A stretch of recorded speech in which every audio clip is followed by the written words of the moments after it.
అన్నా మొగిలన్నా నమస్తే. నమస్తే భయ్. కోడి మాంసమా మా మాంసాహారమా, నాన్ వెజ్లో నెంబరు 1 నువ్వమ్మా.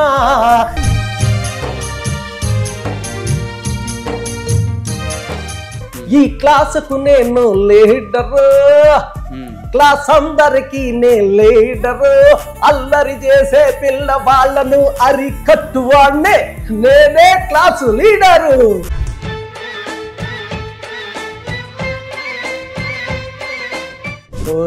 ఉమ్మేసిన పళ్ళం కొమ్మేసిన, ఉన్నది అమ్మేసిన, ఫుల్గా మందేసిన.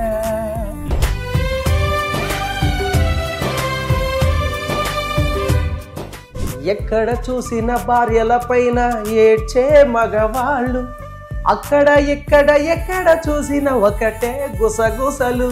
సీరియల్స్ అంటూ షాపింగ్ అంటూ మీరేసే నిందలు, భార్యకున్న విలువ ముందు అన్నీ దిగదుడుపులు.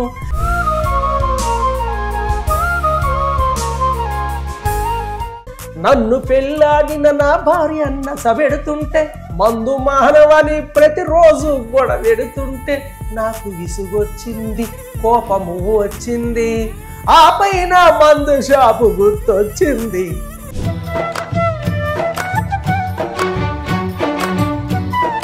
ఇప్పుడు భార్య ఏమంటుందో తెలుసా?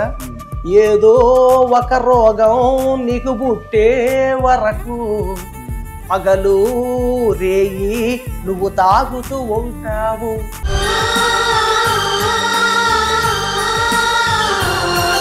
అప్పుడు భర్త వెంటనే భార్యామని బాధను పెట్టకే, నన్ను బజారుకి ఇచ్చకే.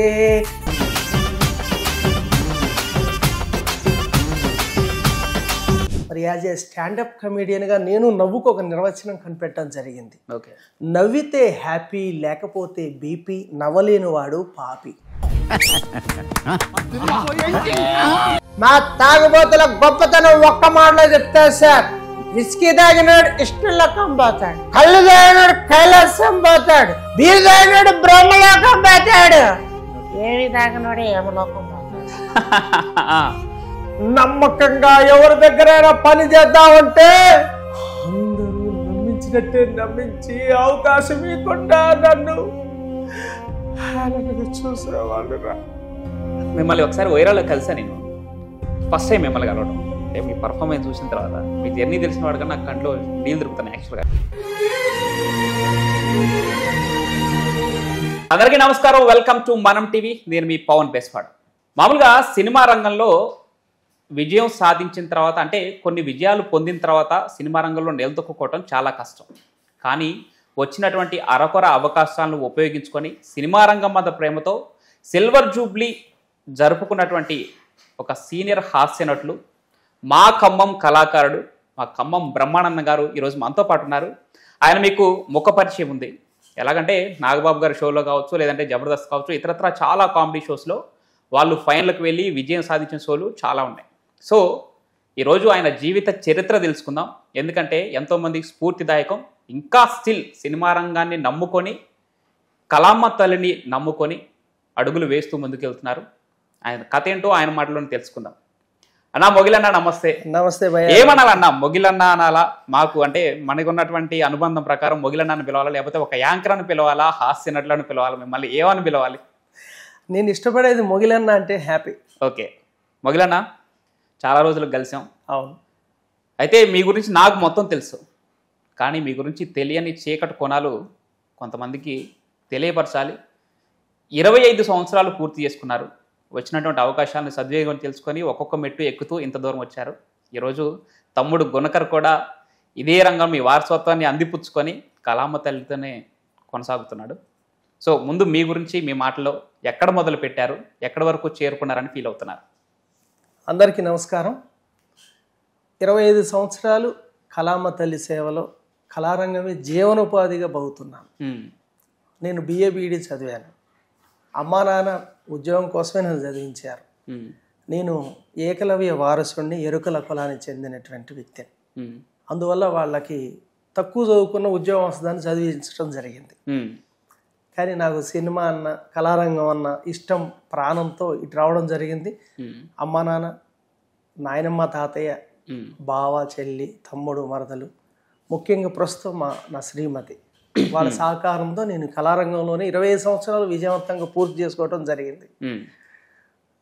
ప్యారడీ సింగర్గా, కమీడియన్గా, యాంకర్గా వివిధ రూపాల్లో ప్రజలను నవ్వించే లక్ష్యం, ప్రజలను మెప్పించాలని, కళాకారుడిగా మంచి స్థాయిలో సినిమా రంగంలో రాణించాలని మీ ముందుకు రావడం జరిగింది. ఓకే, మీరు స్క్రీన్ పైన కనపడగానే మామూలుగా నాలాంటి ఒక సగటు ఆడియన్ ఆశించే దగ్గర నుంచి ఒక ప్యారడీ పాట, సో దాంతోనే మొదలు పెడదాం మన ఇంటర్వ్యూని. ఒక మంచి ఎనర్జెటిక్ ఒక ప్యారడీ సాంగ్ మా కోసం. సరే, ఇది లంచ్ టైము, నీకు చికెన్ తినిపించలేను కానీ వినిపిస్తా.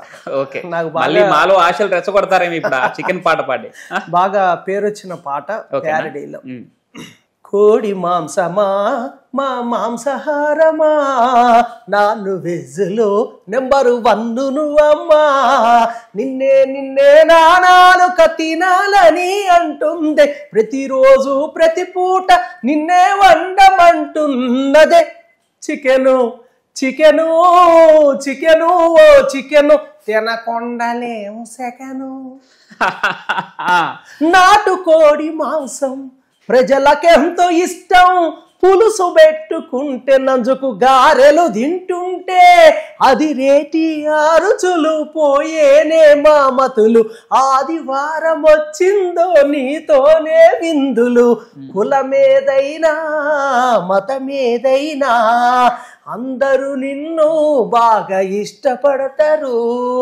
రెస్టారెంట్లలోన, 5 స్టార్ హోటల్లోన, రోడ్డు పక్క బండ్ల మీద నువ్వు లేకపోతే బేరం ఉండదే. చికెను చికెను చికెను ఓ చికెను, తినకొండలేము chicken. Super super super super అన్న. చికెను బిర్యానీ, చికెను 65 అన్న.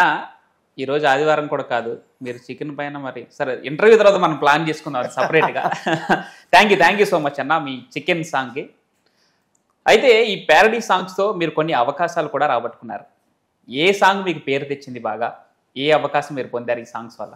అంటే వాస్తవంగా బేసికల్గా మాటల ద్వారా నవ్వించడం కాదు, పాటల ద్వారా కూడా నవ్వించాలనేది కమీడియన్ యొక్క లక్ష్యంగా పెట్టుకోవడం జరిగింది. ఓకే, నేను స్టేజ్ ఈవెంట్స్ చేసేటప్పుడు ఫన్ గేమ్స్, ఫన్ క్వశ్చన్స్తో పాటుగా ఈ ప్యారడీ పాటలు పాడినప్పుడు మనకి ఈవెంట్స్ ఎక్కువ వచ్చేవి, చాలా బాగున్నాయి. అంటే మనం ఎవరిని కూడా కించపరిచే విధంగా ఉండవు కదా. హాస్యబ్రహ్మ జంజాల గారు ఏమన్నారు? నవ్వించేవాడు యోగి, నవ్వేవాడు భోగి, నవ్వలేనివాడు రోగి అన్నారు. మరి యాజ్ ఏ స్టాండప్ కమీడియన్గా నేను నవ్వుకు ఒక నిర్వచనం కనిపెట్టడం జరిగింది. నవ్వితే హ్యాపీ, లేకపోతే బీపీ, నవ్వలేని వాడు పాపి. అంటే నవ్వును కోరుకుని వాళ్ళు ఎవరుండరు. కాబట్టి అలా నవ్వించాలని ఈ ప్యారడీ సాంగ్స్ ప్రక్రియలోకి ప్యారడీ గురుస్వామి గారి స్ఫూర్తిగా తీసుకొని ఎక్కువ నేను ప్రచారం చేయటం జరిగింది. కానీ వాస్తవం ఇది నాకు బేస్ పడ్డది 10th క్లాస్లోనే బేస్ పడ్డది. నేను ప్రగతి విద్యాలయంలో చదువుకోవడం జరిగింది. 94లో నాది 10th. అక్కడ రామనరసయ్య గారు, దామవెంకటేశ్వర గారు, భద్రయ్య గారు చాలా ఎంకరేజ్ చేసేవారు. దాంతోపాటుగా తెలుగు మాస్టారు మూర్తి గారు, వారికి కూడా నేను ఒక పాట అప్పుడు రాసి వినిపించా. ఈ క్లాసుకు నేను లీడరు, క్లాస్ అందరికి నేను లీడరు, అల్లరి చేసే పిల్ల వాళ్ళను అరికట్టువాడినే, నేనే క్లాసు లీడరు. అట్లా ప్రగతి విద్యాలయంలో నాకు ప్యారడీ మీద మమకారం పెరిగితే రాను రాను అది అవసరంగా ప్యారడీ గురుస్వామి గారిని చూసి ఎక్కువ దాన్ని ఇన్స్పైర్ కావడం జరిగింది. అన్న మీ క్వాలిఫికేషన్ ఏంటన్నా? నేను BA BEd చదివాను. ఇంకా అక్కడి నుంచి ఇక 99లో కళారంగంలో పూర్తి స్థాయి కళాకారుడిగా రావడం జరిగింది.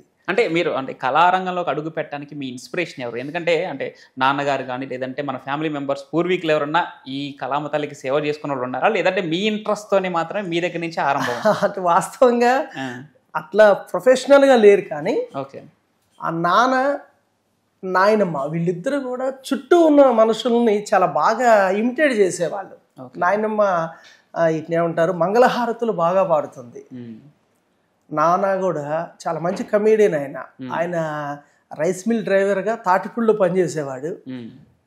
తాత భాస్కర్రావు గారి మిల్ అనేది ఫేమస్ ఆయనకి. అక్కడికి ఎవరైతే రైతులు వచ్చినా చుట్టుపక్కల ఉన్న వాళ్ళని ఇమిటేట్ చేస్తే ఆయన మాటలు విని బాగా హ్యాపీగా ఫీల్ అయ్యేవారు. ఆ వారసత్వమే నాకు రావడం జరిగింది. అలా దాన్ని అలా కొనసాగిస్తూ.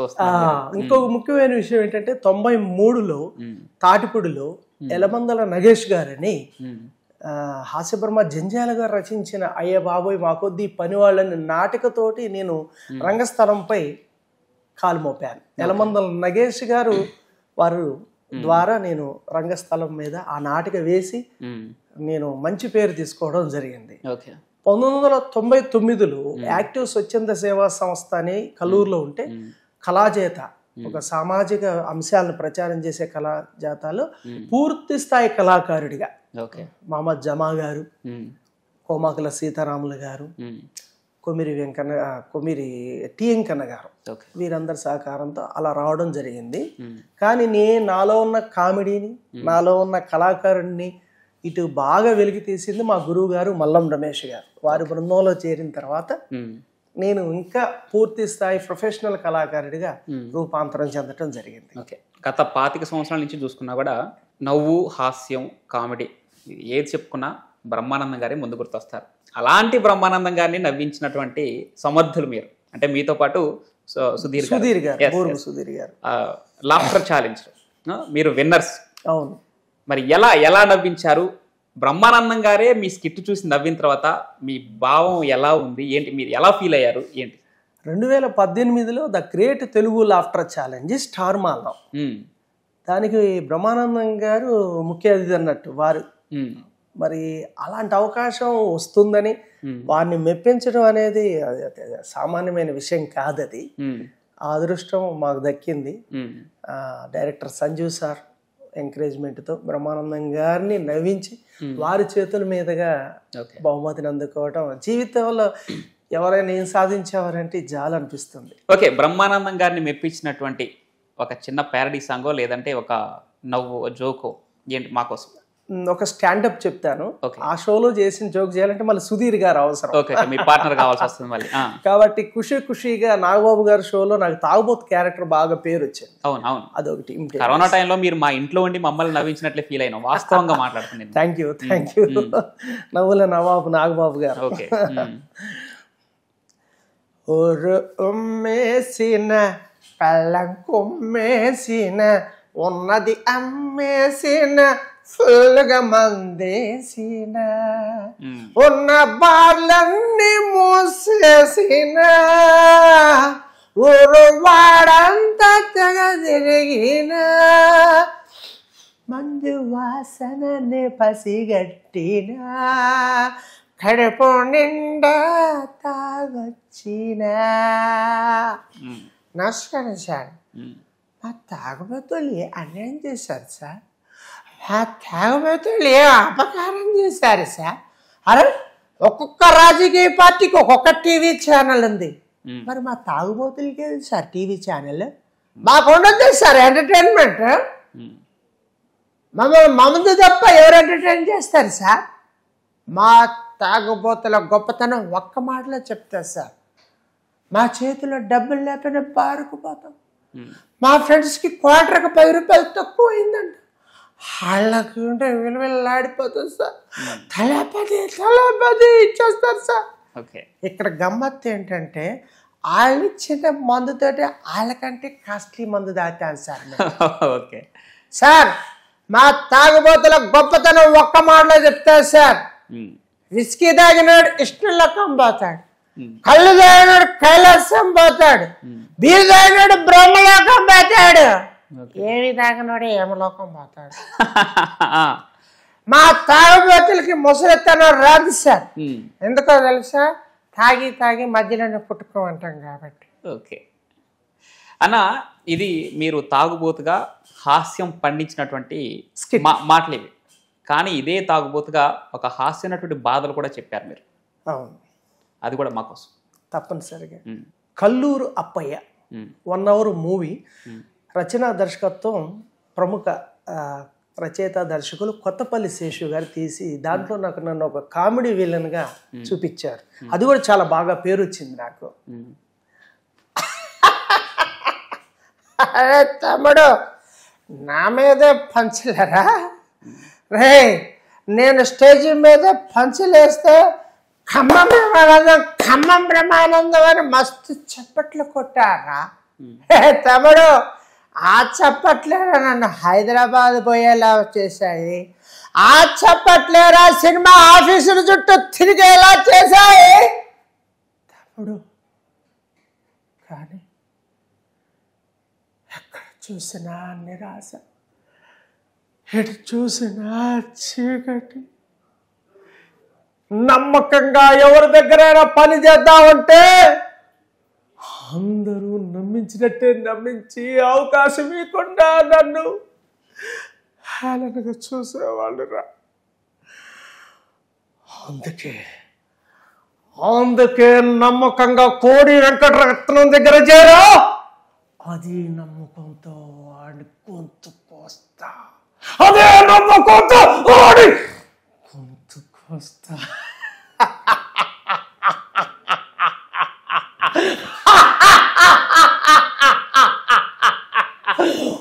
అదే నమ్మకంతో కోడి వెంకటరత్నం గారి గొంతు కోస్తా.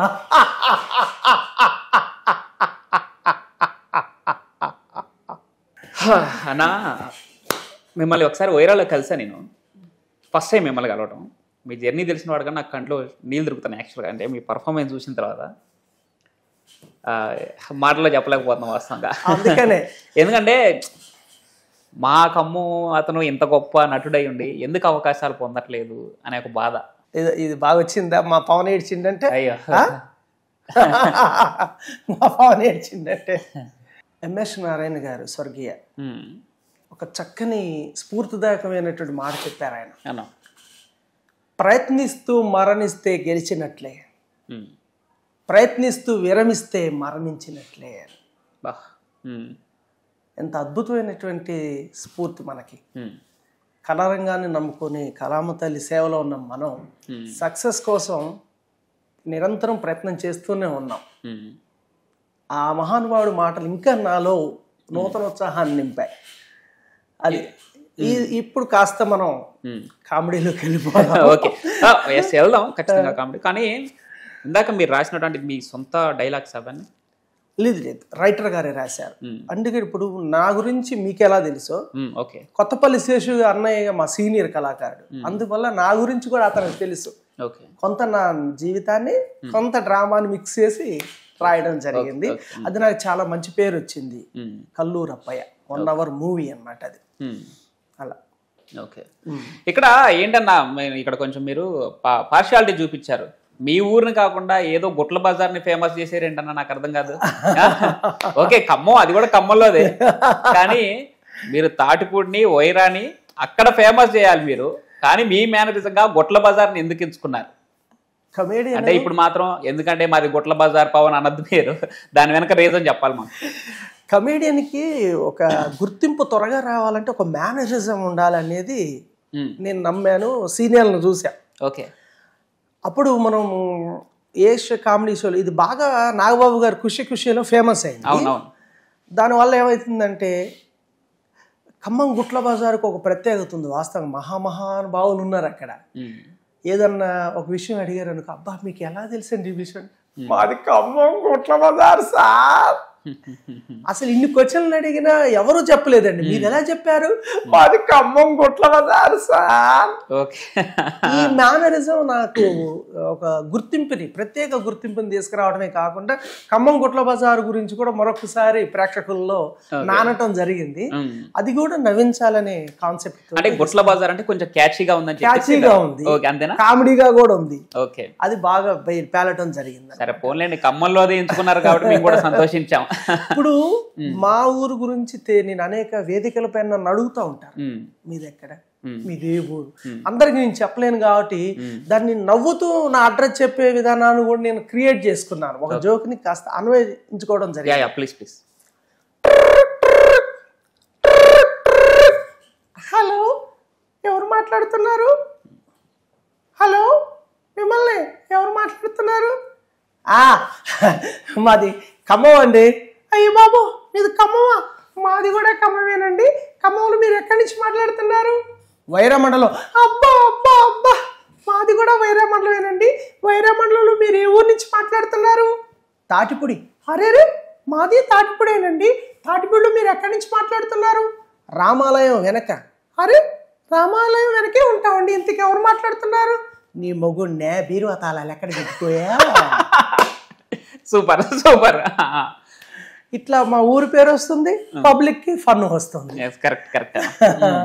అట్లా ఒక నా కామెడీ కొన్ని జోక్స్ కూడా మనం స్టేజ్ మీద చెబుతా ఉంటాం. ఒక అతను డాక్టర్ దగ్గరికి వచ్చాడు. డాక్టర్ గారు నన్ను గుర్తుపట్టారా సార్? ఎంతమంది పేషెంట్ని గుర్తుపడతాం బాబు? అదే సార్, పోయిన సంవత్సరం మీ దగ్గరకు వచ్చా, అప్పుడు నాకు బాగా జలుబు చేసింది, పడిశం పట్టింది అన్నారు, అప్పుడు స్నానం చేయొద్దని చెప్పారు. ఇప్పుడు చేయొచ్చా సార్? అంటే సంవత్సరం నుంచి ఇటు స్నానం చేయకుండానే ఉన్నాడు అయితే. రకరకాల మనుషుల్ని ఓకే, మనం రకరకాల మనుషుల్ని కూడా మనం ఈ కామెడీ ద్వారా ఇమిటేట్ చేస్తూ వాళ్ళ హావభావాలని మనం ప్రేక్షకుల్ని నవ్వు తెప్పించవచ్చు అనమాట. ఓకే, అట్లా అన్న ఎట్లయితే సిల్వర్ జూబ్లీ కంప్లీట్ చేసుకున్నారు ఒక కళాకారుడిగా, సరే విజయాలు అపజయాలు ఎక్కని పెట్లు అందుకోవాలనుకున్న ద్రాక్ష పళ్ళు ఇంకా చాలానే మిగిలి ఉన్నాయి. కానీ దీని వెనక మీరు ఒక్కటి పోరాటం కాకుండా మీకు అందించిన సపోర్ట్ కూడా మాట్లాడుకోవాలి. ముందుగా వదిన గారి గురించి, తర్వాత మీ ఫ్యామిలీ సపోర్ట్ గురించి ఒక 2 మాటలు చెప్పండి. తప్పనిసరిగా ముందు ఇంట్లో శ్రీమతి సహకారం ఉంటేనే మనం ఏదైనా సాధించగలం. నా శ్రీమతి కూడా ఎంకామ్ చేసింది, బిఎల్ఐసి ఎంఎల్ఐసి కూడా చదివింది, విద్యావంతురాలు. కవిత పేరు, బావ పేరు గుణకర సాయి. వాళ్ళతో పాటుగా తమ్ముడు మరదలు, బావ చెల్లి, అమ్మ నాన్న, నాయనమ్మ తాతయ్య, వాళ్ళ సపోర్ట్ బాగా చెప్పుకోవాలి. నాయనమ్మ తాతయ్య. ఇది కాకుండా తాటిపూడిలో నా ఫ్రెండ్స్ ఉన్నారు, మిత్రులు. ఓకే, ఊరు తాటిపూడి ఊరే కాదు, నా ఫ్రెండ్స్ ప్రత్యేకంగా. నా ఫ్రెండ్స్ అంటే చాలా 5-6 చాలా మంచి ఫ్రెండ్స్ ఉన్నారు. వాళ్ళు బాగా సపోర్ట్ చేశారు. ఇవి నా వ్యక్తిగతంగా చెప్పాలంటే. ఇక కళారంగ పరంగా మనని ఎప్పుడు ఏ ఇబ్బందులు, ఏ ఈవెంట్స్ జరగాలన్నా భక్తరామ్ దాసు కళాక్షేత్రం అనేది నీకు తెలిసిందే. బోల్డ్ అండ్ ఈవెంట్లు జరుగుతూ ఉంటాయి. అక్కడ నేను 3 నెలలకు ఒక ఈవెంట్ పబ్లిక్తో ఉన్నటువంటి, అంటే ఎప్పుడు మనం కళాకారుడు పబ్లిక్తోనే ఉండాలి. 3 నెలలకు ఒక ఈవెంట్ పెడతా, ₹1,00,000 ఖర్చు వస్తుంది. అలాంటప్పుడు నన్ను వెన్నుతట్టి ప్రోత్సహించి మంచి మంచి ఈవెంట్స్ చేపిస్తూ ఉంటారు. Mitra group of chairman Kuruvella Praveen గారు, ఖమ్మం కళా పరిషత్ అధ్యక్షులు డాక్టర్ నాగబత్తిని రవి గారు, ఇట్లాంటి ప్రముఖ న్యాయవాది వ్యాపారవేత్త జల్లా లక్ష్మీనారాయణ గారు, చెబీ6 అధినేత కొదుమూరు రమేష్ బాబు గారు, ఇట్లాంటి ప్రముఖులు. అదేవిధంగా ఇండియన్ గ్యాస్ అధినేత మేళచేరు వెంకటేశ్వర గారు, భద్రాద్రి బ్యాంక్ భద్రాద్రి కృష్ణమూర్తి గారు, ఇట్లాంటి ప్రముఖులు ఇంకా చాలా మంది ఉన్నారు. నేను కొంతమందిని మర్చిపోయి ఉండొచ్చు. వాళ్ళందరి సపోర్ట్ తోటి మనం ఇలా కళాకారుడిగా మన చుట్టూ ఉన్న వారందరి సహకారం ఒక్కరని మనం చెప్పలేని ఈ సందర్భం గుర్తు రాకపోవచ్చు. అట్లా మొదలైన 2013లో నీకు నాకు డాష్ డాష్ అనే ఒక మూవీలో నటించే అవకాశం, అది కూడా చెప్పుకోదగ్గ ఒక పాత్ర మీకు వస్తే మేమందరం సంతోషించాం. యాక్చువల్గా అమ్మయ్య మా మొగిలన్న ఇక్కడి నుంచి వెండి తెర మీద కూడా మెరుస్తాడు అనే ఒక ఆనందం. కానీ ఆ తర్వాత ఏం జరిగిందో సరే, మీరెన్ని లోటుపాట్లు చూసారో మీకే తెలుసు, అది మీ మాటలో వింటాం మేము. కానీ ఆ అవకాశం రావడానికి ప్రేరేపించినటువంటి ఒక ఇన్సిడెంట్ గురించి చెప్పండి. తర్వాత ఆ అవకాశం ఎలా వచ్చింది, తేజ గారి దృష్టిలో మీరు ఎలా పడ్డారు ఏంటి? 2013లో నేను హీరో అన్నగా చేశా నీకు నాకు డాష్ డాష్ అనే మూవీలో. డైరెక్టర్ గారు తేజయ్య గారు, వారికి ఒక జోక్ బాగా నచ్చి నాకు ఆ క్యారెక్టర్ వచ్చింది. అది మీకు వినిపిస్తాను. ఓకేనా? ఒక అతను చనిపోయాడు, అతని భార్యని ఇంకొక ఆమె అడిగింది, నీ భర్త ఎట్లా చచ్చిపోయింది అమ్మా అని. ఇది కాన్సెప్ట్.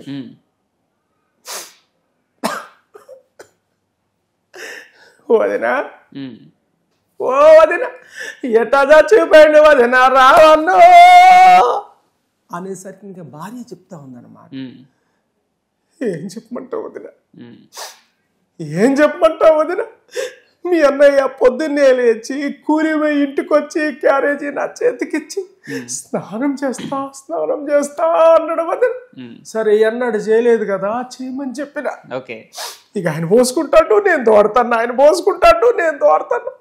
మా బావిలో నీళ్ళు మొత్తం గతం చేసిండు వదిన. స్నానం అయినాక ఆకలి అవుతుంది, అన్నం పెట్టంటే వదిన కంచంలో పెట్టిన. మీ అన్నయ్య తింటాడు నేను పెడతాను, మీ అన్నయ్య తింటాడు నేను పెడతాను. పోరగాలికి మెతుకు లేకుండా కథం చేసిండు వదిన. అన్నం తిన్న తర్వాత నిద్ర వస్తుంది. పక్కేవే అంటే వదిన మంచం వేసి పక్కేసిన. వదిన మీ అన్నయ్య పడుకున్నాను దగ్గరగా పిలిచి కాళ్ళు నొస్తాను నొక్కవే, కాళ్ళు నొస్తాను నొక్కవే అన్నడం వదిన. నొక్కిన కొద్దిసేపు ఆగినాక చేతుల్లో వస్తున్నాయి నొక్కవే, చేతుల్లో వస్తున్నాయి నొక్కవే అన్నడం వదిన. నొక్కిన బాగా తిన్నడు కదా వదిన, గొంతు నొస్తాంది, మెడ నొస్తాంది అన్నడం వదిన. నొక్కిన తెల్లారి పొద్దున్న లేపితే ఉలుకు లేదు పలుకు లేదు వదిన. ఓకే, కొంచెం గట్టిగా నొక్కినట్టున్నారు. సూపర్ సూపర్ సూపర్ అన్న. ఇది మెచ్చుకొని వారు నాకు ఆ క్యారెక్టర్ ఇవ్వడం జరిగింది. ఓకే, ఇది బాగా. అన్న మీరు జబర్దస్త్లో కూడా చేశారు కదా? జబర్దస్త్లో కొన్ని ఎపిసోడ్లే చేశా, వెంకీ మంకీ గారి టీంలో చేశా. ఈలోగా నాకు మా టీవీలో అవకాశం వచ్చేసరికి నేను అటు కన్వర్ట్ కావడం జరిగింది. అయితే స్టాండప్ కమెడియన్స్గా కావచ్చు, లేదంటే రంగస్థల నటులుగా కావచ్చు, జబర్దస్త్ లాంటి ప్రోగ్రామ్ మీలాంటి కమెడియన్స్కి లేదంటే హాస్య నటులు చిన్న చిన్న వారి దగ్గర నుంచి పెద్దవారి దాకా అందరినీ ప్రోత్సహించిందనే చెప్తారా? అసలు అట్లాంటి షోల గురించి ఏం చెప్తారన్న మీరు?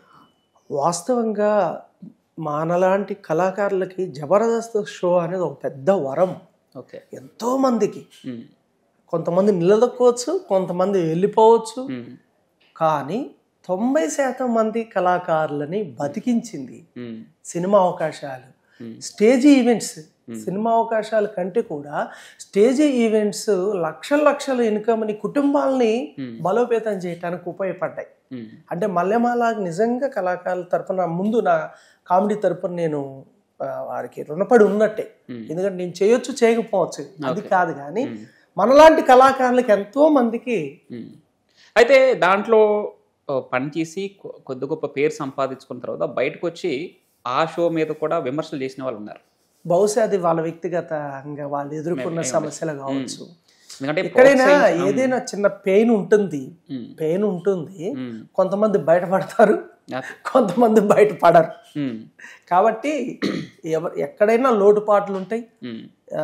ఇక్కడ నేను నాకున్న ఒపీనియన్ ఏంటంటే, దేవుడు వరం ఇచ్చిన పూజారి కరుణించడం అనే సిద్ధాంతం అది ఎక్కడైనా ఉంటది. అది ఓకే. కాబట్టి మల్లెమాలని సంస్థని మనం అనే లేదు, హక్కు లేదు. అంటే ఏమైనా రాజకీయాలు జరుగుతాయంటారా? అలా ఏమైనా ఉంటారా? అంటే నేను తక్కువ టైం ఉండటం వల్ల నాకు పెద్దగా, అంటే ఇక్కడ టీవీ షోస్ కాబట్టి వాళ్ళ ప్రియారిటీస్ వాళ్ళకు ఉంటాయి. ఎవరిని పిక్ చేసుకోవాలి, ఎవరిని చూపించాలి స్క్రీన్ మీద, ఎలాంటి ఎమోషన్స్ క్రియేట్ చేస్తే టీఆర్పీ రేటింగ్స్ బాగా వస్తాయని చెప్పి వాళ్ళ ప్లాన్ వాళ్ళకు ఉంటాయి. బట్ ఒక హాస్య నటులుగా ఇచ్చిన అవకాశాన్ని సద్వినియోగపరుచుకొని మనం ఎంత ముందుకెళ్ళిన అనేది మాత్రమే ఇంపార్టెంట్. చాలా మంచి మాట కదన్నా, చాలా మంచి మాట. అయితే రానప్పుడు నిందించొద్దు, వచ్చినప్పుడు వదులుకోవద్దు. ఇవి మాత్రం అద్భుతమైన మాట. మనం అవి ఆ రెండింటిని బ్యాలెన్స్డ్గా ఉంటేనే మనం ముందుకెళ్తాం అనేది ఒకటి. అది మీ నుంచి నేర్చుకుందాను. ఎందుకంటే ఖచ్చితంగా మేము చదువుతున్నాం, మీ చిన్న చిన్న పిల్లలప్పటి నుంచి మీరు కళారంగంలో ఉంటూనే ఉన్నారు. నాతో పాటు నా స్నేహితుడు యాదగిరి ఉపేంద్ర కుమార్ ఎన్నోసార్లు కలిసాం. ఒకసారి నా ఖమ్మం బస్ స్టాండ్, పాత బస్ స్టాండ్లో మిమ్మల్ని కలవడం జరిగింది. అక్కడ బస్ స్టాండ్ లో కూర్చొని కూడా మీరు ఒక ప్యారడీ సాంగ్ వినిపించారు నాకు. మీరు అప్పుడు రాసినటువంటి ఒక పాట, అప్పటికప్పుడు రాశానా, రాసి వినిపించారు పాట. ఈయన ఏంటి అంటే, ఇంకా వీనికి వేరే ఆలోచన ఉండదా, మేమన్నా చదువు లేదంటే ఇంట్లో ఒత్తిళ్ళ వల్ల మేము తలొగ్గేవాళ్ళం, కానీ మీరు అప్పట్లోనే సినిమాల వైపు అంటే ఏంటంటే సినిమాల్లోకి వెళ్తానంటే ఏ పని పాట లేదుగా, సినిమాల్లో కన్నా బోరా అనే రోజులు అవి కదా. సో మీ ఇంట్లో వాళ్ళు ఏమనలేదన్న మిమ్మల్ని అప్పుడు? అసలు ఏమనలేదు అసలు.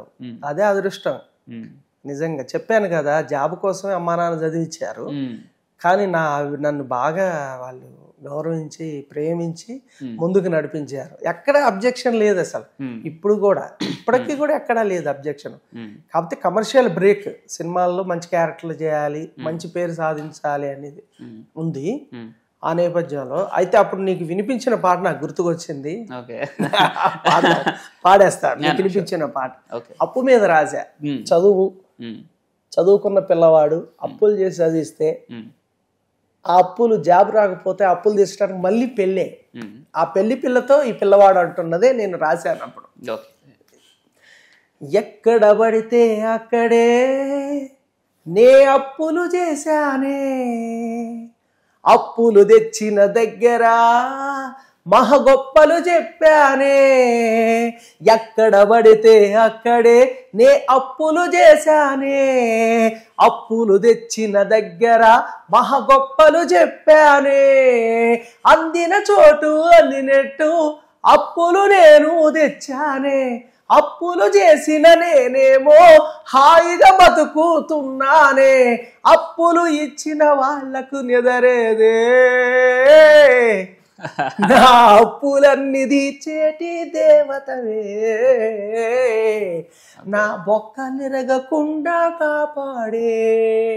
10వ తరగతిలోనే 10,000 అప్పు చేశాని, ఇంటర్ చదివేటప్పుడు 20,000 తీసుకున్నాని, డిగ్రీలోన 40,000, పీజీకైతే 2 లక్షలు. ఆ అప్పులతోటే చదివానే, ఉద్యోగం కోసం వెతికానే, జాబే రాక పెళ్లి కొప్పుకున్నానే. నా అప్పులన్నీ తీర్చేటి దేవతవే, నా బొక్కలిరగకుండా కాపాడే. నా చదువు మెచ్చుకోనందరూ అడిగి మరి అప్పులు ఇచ్చారే, ఇచ్చిన అప్పులు ఇమ్మని వెంటబడి మరి తరుముతున్నారే. ఆనంద్యాల నాగేశ్వరరావు 10 రూపాయల వడ్డీ అన్నాడే, ఆ వడ్డీ ఎంత ఎక్కువైనా ఆ అప్పు అప్పుడే ముఖ్యమమ్మా, అసలు కంటే వడ్డీ వరమాయే. నా అప్పులన్నీ తీర్చేటి దేవతవే, నా బొక్కలు ఎరగకుండా కాపాడే. సూపర్ సూపర్ సూపర్ అన్న అండి. సమాజంలో జరిగే ఇన్సిడెంట్లు మనల్ని కొంత భావోద్వేగానికి గురి చేస్తూ ఉంటాయి కదా. అంటే ఆడపిల్లల మీద జరిగే అఘాయిత్యాలైనా కావచ్చు, లేదంటే బోర్డర్లో మన సైనికుల మీద జరిగే దాడులు కావచ్చు. ఇలాంటి వాటి మీద మీరు ఏమైనా సాంగ్స్ రాయడం జరిగిందా? అలా ఏమైనా ప్రయత్నించారా? అంటే మనము వాటి గురించి ప్రజల్ని వివరించే కొన్ని స్కిట్లు అయితే చేసాము. కళాకారుడిగా నా బాధ్యత, కళాకారుడికి సామాజిక బాధ్యత ఉంటుంది. అవునవును, ఖచ్చితంగా. స్లోగన్స్ ఇవ్వటము, ర్యాలీల్లో పాల్గొనటము, వాళ్ళకి నివాళులు అర్పించడం ఇలా జరిగింది. అయితే కామెడీ రూపానికి వచ్చేసరికి, కామెడీ అనగానే భార్యాభర్తల పైన జోక్స్, లేడీస్ పైన వ్యంగ్య జోక్స్ కొన్ని బాగా ప్రచారం జరుగుతున్నప్పుడు ఒక ఈవెంట్లో ఒక చిన్న అనుభవం ఎదురవుతే అప్పుడు నేను ఆలోచన చేసి ఒక భార్య విలువని ఒక ప్యారడీ సాంగ్ గా రాయటం జరిగింది. అది నాకు బాగా పేరు వచ్చింది, చాలా బాగా వచ్చింది. ఖచ్చితంగా. ఎక్కడ చూసిన భార్యల పైన ఏడ్చే మగవాళ్ళు, అక్కడ ఎక్కడ చూసిన ఒకటే గుసగుసలు, సీరియల్స్ అంటూ షాపింగ్ అంటూ మీరేసే నిందలు, భార్యకున్న విలువ ముందు అన్నీ దిగదుడుపులు, శ్రీమతి అంటే చీచీ అంటూ తిడతారే మీరు, శ్రీమతి లేకపోతే మన బతుకే బాజారు. సామజ వర్గమన ఓ భర్త నీకు తగునా, భార్య విలువ తెలుసుకొని మసలుకో ఇకనైనా, సామజ వర్గమన ఓ భర్త నీకు తగునా, భార్య విలువ తెలుసుకొని మసలుకో ఇకనైనా. అమ్మో, ఇది పెద్ద ప్లానింగ్ అన్న. ఒరిజినల్ సాంగ్ని మైమర్పించేలాగా ఉన్నారన్న మీరు. అంటే కొన్ని లిరిక్స్ మనకి కనెక్ట్ అయితే మనం దాన్నే ఆలాపనగా పాడుతూ ఉంటాం. అవును అంటే నేను ప్యారడీలే కాదు, జనరల్ గా ఫోక్ సాంగ్స్, సామాజిక గీతాలు కూడా రాస్తుంటా. కానీ ఎక్కువ మంది ప్యారడీలే బాగా గుర్తింపు తీసుకురావడం జరిగింది. Right. Thanks for the song అన్న. ఇక్కడ మెగాస్టార్ చిరంజీవి లాంటి వాళ్ళకే విమర్శలు తప్పలేదు. మీకు మీ జీవితంలో జరిగిన ఈ 25 ఏళ్ళ జర్నీలో ఏదైనా విమర్శ మీ గుండెను బాధించి, అంటే మీ ఫ్యామిలీని బాధించిన విమర్శ ఏదైనా ఉందా? దాంతోపాటు ఇంకా ఇది ఇక్కడతో ఆపేద్దాం, ఏదైనా ఉద్యోగం చూసుకొని ఇలా కొనసాగుదాం అనుకున్న రోజు ఏదైనా ఉందా? ఎప్పుడు అంటే అలవాటు పడ్డంగా, కానీ అలవాటు పడినా కూడా బాధించిన ఇన్సిడెంట్ ఏది ఉంటుంది? నన్ను బాగా ఎందుకనంటే నా మీద నా చుట్టూ ఉన్న వాళ్ళందరికీ నమ్మకం ఉంది, ఖచ్చితంగా ఉంది, నీతో సహా. కాబట్టి మనం ముందైతే బాగా అవమానించేటట్టు అట్లయితే ఏం లేదు, కానీ అవమానాలు అయితే జరిగాయి, బాధలు జరిగాయి, ఎకనామికల్గా ఇబ్బందులు ఎప్పటికీ ఉన్నాయి. అవి అప్పుడే మనకు కొంచెం బాధ వేస్తుంది, కానీ బంద్ చేయాలనే పరిస్థితి అయితే లేదు. ఇప్పుడు ఈవెంట్స్ చేయడం ద్వారా లేదంటే స్టేజ్ షోలు ఇట్లాంటివి చేయడం వల్ల ఫ్యామిలీని రన్ చేసుకునే అంత అమౌంట్ మీరు సంపాదించుకోగలుగుతున్నారా ఏంటన్నా? మరి ఫినాన్షియల్గా ఎలా రన్ అవుతుంది ఫ్యామిలీ స్టేటస్? మనకి ఈవెంట్సే మెయిన్ ఆధారం. ఈవెంట్స్ ద్వారానే మనం కుటుంబాన్ని పోషించుకోవటం జరుగుతుంది.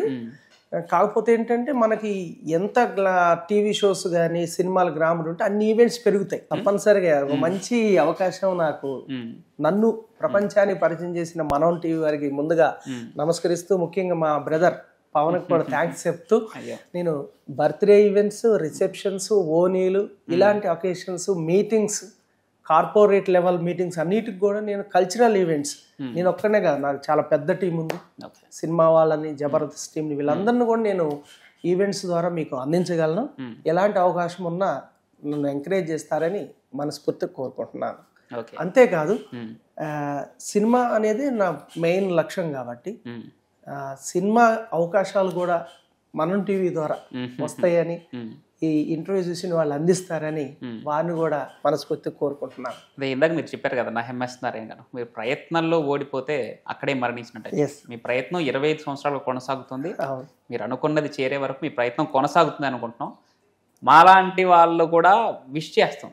అంటే ఎలా అంటే ఒకటి ఉంటుంది లోపల, మా అన్న పోవాలా అడికి, ఆయన అట్లా కనపడితే మాకు ఒక ప్రౌడ్ ఫీలింగ్ ఉంటుంది, చూసారా, గర్వంగా ఫీల్ అవుతాం అని చెప్పేసి. మేము మా లైఫ్లో మా జర్నీ మాది, బట్ మేము అనుకున్న వాళ్ళు, మేము మెచ్చే వాళ్ళు, వాళ్ళ జర్నీ కూడా విజయవంతంగా సాగితే అదొక ఆనందం, సాటిస్ఫాక్షన్. సో మీ లైఫ్లో కూడా అట్లాంటి ఒక మూమెంట్ వస్తుంది. మళ్ళీ మనం ఇలానే మీరు సక్సెస్ అయిన తర్వాత కూర్చొని మాట్లాడుకుంటాం. అది ఏ రూపంలో రావచ్చు, ఎందుకంటే మీరు మీ జీవితంలో కామెడీ కోసం వెచ్చించినటువంటి సమయం అది మీ కుమారుడు రూపంలో కూడా రావచ్చు. ఓకే, గుణకర్ సాయి గురించి చెప్పండి. తమ్ముడి జీవితం ఇప్పుడు ఒక చిన్న మలుపు తీసుకుంది, ఎలా కొనసాగుతుంది అనుకుంటున్నారు, ఏంటి, ఏం జరగబోతుంది అసలు? నాకు ఒక బాబు మొగిలి గుణకర్ సాయి, తమ్ముడికి 2 బాబులు, యశ్వంతరామ్ సాయి, అలాగే దేవాంశ సాయి. అలా మేమందరం ఉమ్మడిగానే ఉంటాం. అయితే ప్రస్తుతానికి బాబు హార్వెస్ట్ స్ప్రింగ్ లీఫ్ స్కూల్లో 3rd క్లాస్ పూర్తి చేసుకోవటం జరిగింది.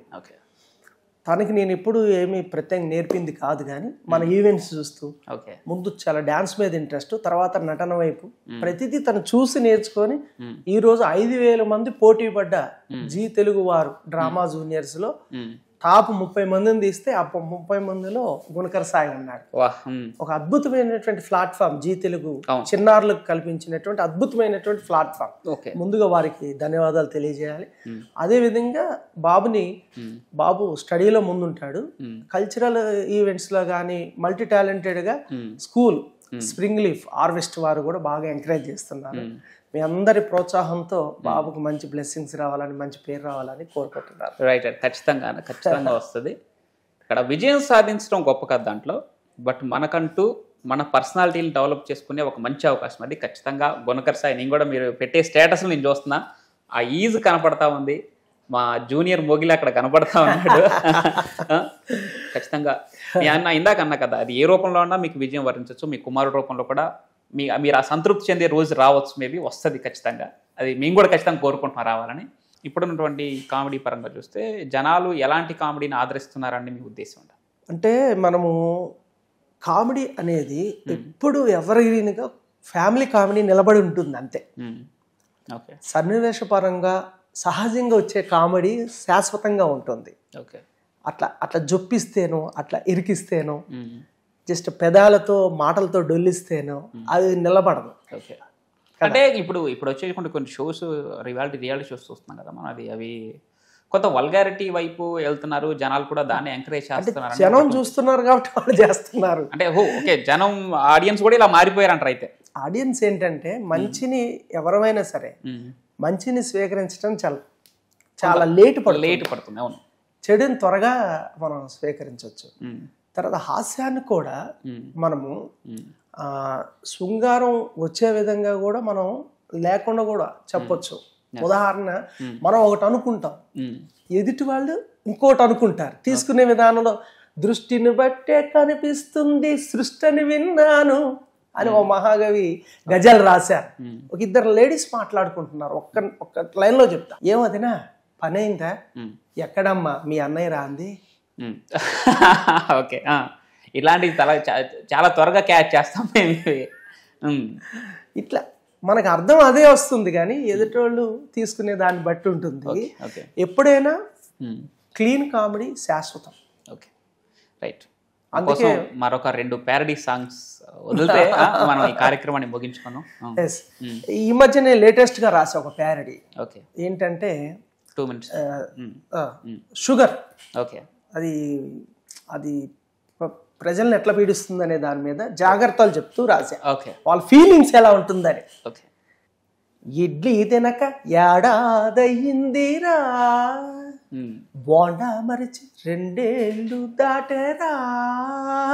ఇడ్లీ తినక ఏడాదయ్యిందిరా, బోండా మరిచి 2 ఏళ్ళు దాటరా.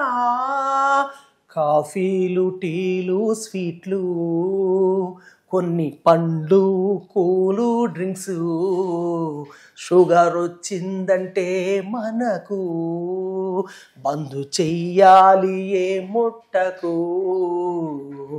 ఇడ్లీ తినక ఏడాదయ్యిందిరా, ఏ ఫంక్షన్కి వెళ్ళినా కళ్ళ ముందే చికెను మటను తిందామనుకుంటే నాకున్న షుగరు గుర్తుకు వచ్చేను. ఏ ఫంక్షన్కి వెళ్ళినా కళ్ళ ముందే చికెను మటను తిందామనుకుంటే నాకున్న షుగరు గుర్తుకు వచ్చేను. తింటున్నోళ్ళను చూస్తుంటే కడుపు మండును, తినకుండా ఆగలేను ఏం చెయ్యను. తింటే 500 షుగరు దాటరా. ఇడ్లీ తినక ఏడాదయ్యిందిరా, బోండా మరిచి 2 ఏళ్ళు దాటరా. Right right right, super super super అన్న. ఇంకేమైనా బ్యాలెన్స్ ఉన్నాయా మాకు వినిపించాల్సిన సాంగ్స్? చాలా ఉన్నాయి. ఇప్పటికే చాలా ప్రేమతో చాలా చేశారు. ప్రజా వాగ్గేయ కళాకారులు, గాయకులు, ప్రస్తుత ఎమ్మెల్సీ గోరేటి వెంకన్న గారు ఒక సెల్ ఫోన్ పై ఒక మంచి పాట రాశారు. అవును, విన్నా నేను కూడా. ఒక లైను, అప్పులోడు ఫోను చేస్తే మోగి మోగి ఆగిపోతుంది. అప్పులోడు ఫోను చేస్తే మోగి మోగి ఆగిపోతుంది. లవరు ఫోను చేస్తే చెప్పకుండా చెవి కాడికి పోతుంది. సెల్లు చూడు సెల్లు చూడమ్మా, సెల్ ఫోను మాయా, సెల్లు చూడు సెల్లు చూడమ్మా. వారిని స్ఫూర్తిగా తీసుకొని నా స్టైల్లో నేను ప్యారడీ రాశా. ఓకే, సెల్లు చేతులు ఉంటే గల్లు గల్లు, జేబుకేమో పెద్ద చిల్లు. సెల్లు చెవిలో పెడితే సొల్లే సొల్లు, మోయలేని బిల్లే బిల్లు. సెల్లు లేని వాడి ఇల్లు, భూమి మీద నిల్లే నిల్లు. సెల్లు ఫోను నీకే సలాము, సెల్లు ఫోను నీకే గులాము. సెల్లు ఫోను నీకే సలాము, సెల్లు ఫోను నీకే గులాము. బాత్రూములో ఉంటే బెడ్ రూములోన సెల్లు మోగుతుంటే మనం ఎట్ట వచ్చేది. అలిసిపోయి వచ్చి నిద్రపోతూ ఉంటే సెల్లు రింగ్ అవుతుంటే నిద్ర ఎట్లా పట్టేది. ముద్దు కోసం మనము దగ్గరవుతూ ఉంటే మధ్యలో సెల్లు మోగుతుంటే ఇంకెట్టా చెప్పేది. ఈ తిప్పలు తప్పాలంటే స్విచ్ ఆఫ్ చెయ్యాలో హిమామ. సెల్లు ఫోను నీకే సలాము, సెల్లు ఫోను నీకే గులాము. Right right right. మీరు ఎన్ని ప్యారడీ సాంగ్స్ రాసినా, ఎన్ని ప్యారడీ సాంగ్స్ పాడినా, మిమ్మల్ని నిలబెట్టింది, మాకు దగ్గర చేసింది తాగుబోతు క్యారెక్టర్తో మీరు పాడినటువంటి ప్యారడీ సాంగ్స్. సో ఫైనల్ టచ్గా మీకు బాగా పేరు తెచ్చినటువంటి ఒక తాగుబోతు ప్యారడీ సాంగ్ మా కోసం. తప్పనిసరిగా నేను ఒక 10 ప్యారడీ పాటలు అప్పట్లోనే రాశా. అందుట్లో కొన్ని అంటే వివిధ రూపాలు, వివిధ యాంగిల్స్. ఓకే, నన్ను పెళ్ళాడిన నా భార్య అన్న సబెడుతుంటే మందు మానవని ప్రతిరోజు గొడవెడుతుంటే నాకు విసుగొచ్చింది, కోపము వచ్చింది, ఆ పైన మందు షాపు గుర్తొచ్చింది. తాగానండి బీరు బ్రాందిని, తాగి తూగానండి గడప గడపని, నిజంగా నిజంగా మాకు మందు ఉంటే రోజు పండుగ. అప్పుడు భార్య ఏమంటుందో తెలుసా, ఏదో ఒక రోగం నీకు పుట్టే వరకు పగలు రేయి నువ్వు తాగుతూ ఉంటావు, నీ ఇల్లు గుల్లైనా నీ ఒళ్ళు గుల్లైనా, కాపుసార కళ్ళు విస్కీ బీరు బ్రాంది. అప్పుడు భర్త వెంటనే భార్యామని బాధను పెట్టకే, నన్ను బజారుకి ఇచ్చకే, బీరు బ్రాంది తాగానని బయటోళ్ళ మాటలు విని పుట్టింటికి అలిగిపోతే అయిపోతుంది నా పని భార్యామని. అప్పుడు భార్య ఉంటుంది తెలుసా, ఎన్నాళ్ళు యాగాలండి నేను, నా తాగుబోతు మొగుడు పాడుగాను, తాగి ఇంటికి వస్తాడు సోదివాగుడు పెడతాడు, బూతులెన్నో తిడతాడు, రోత మాటలు అంటాడు, తన్నందేవాడు నిద్రపోడు, ఈడు చస్తానంటే నేను వద్దంటానా, ఈడు చస్తానంటే నేను వద్దంటానా, ఈడు బూడిద బోగలక. Okay, right right, thank you so much అన్న, చాలా నవ్వించారు. మీ కథ ఆల్రెడీ మాకు తెలుసు, ఇప్పుడు తెలుసుకుంటారు మీ ఆడియన్స్. మిమ్మల్ని అభిమానించేవారు చాలామంది ఉన్నారు, మీరు విజయం సాధించాలని కోరుకునేవారు చాలామంది ఉన్నారు, ఖమ్మంలోనే కాదు. కళాకారుల గుమ్మం ఖమ్మం కాబట్టి అక్కడి నుంచి వచ్చినందుకైనా మీరు ఒక దిశగా అడుగులు వేయాలి, మీరు విజయం సాధించాలని చెప్పి మనం టీవీ తరఫున ముఖ్యంగా మీ తమ్ముడుగా నేను మనస్ఫూర్తిగా కోరుకుంటానన్న. Thank you so much. మీరు విజయం సాధించిన తర్వాత గుణకర్ సాయితో కలిసి మళ్ళీ మనం కూర్చుందాం, మాట్లాడుకుందాం, పరిచయం చేసే ప్రయత్నం చేద్దాం. థ్యాంక్ యూ సో మచ్ అన్న. Thank you brother, thank you మనం టీవీ.